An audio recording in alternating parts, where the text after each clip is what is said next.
Faceless hapa, slow vibes, candlelight. Tunainua sauti lakini kwa huzuni.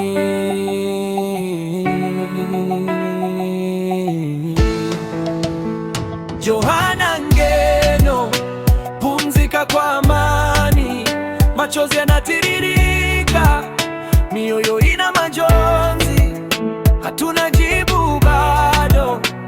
Maswali ni mengi, ni mpango wa Mungu ama ni mpango wa kisiasa kweli? Baridi imeingia, hata jua halichomi. Habari zilipofika, taifa likanyamaza kimya. Tuliamka na majonzi, vichwa chini, wengine wakisema ni ajali, wengine siamini. Mitandao inawaka, kila mtu na nadharia, lakini ukweli uko wapi? Nani atatuambia? Tulipoteza sauti, tulipoteza roho, lakini kumbukumbu yake itaishi milele mioyoni. Mama Ngeno, pumzika kwa amani. Machozi yanatiririka, mioyo ina majonzi, hatuna jibu bado, hatujui sababu. Ni mpango wa Mungu ama kuna siri ndani ya siasa huu?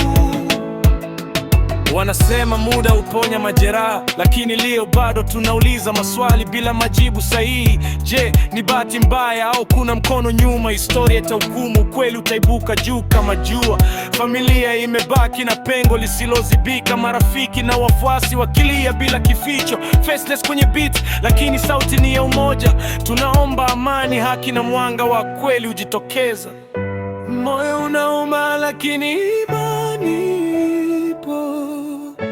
Kama ni mapenzi ya Mungu, basi ametwaa kilicho chake. Lakini kama ni siasa chafu, basi ukweli utashinda. Manadamu haifichiki milele chini ya ardhi. Johana Ngeno, pumzika kwa amani.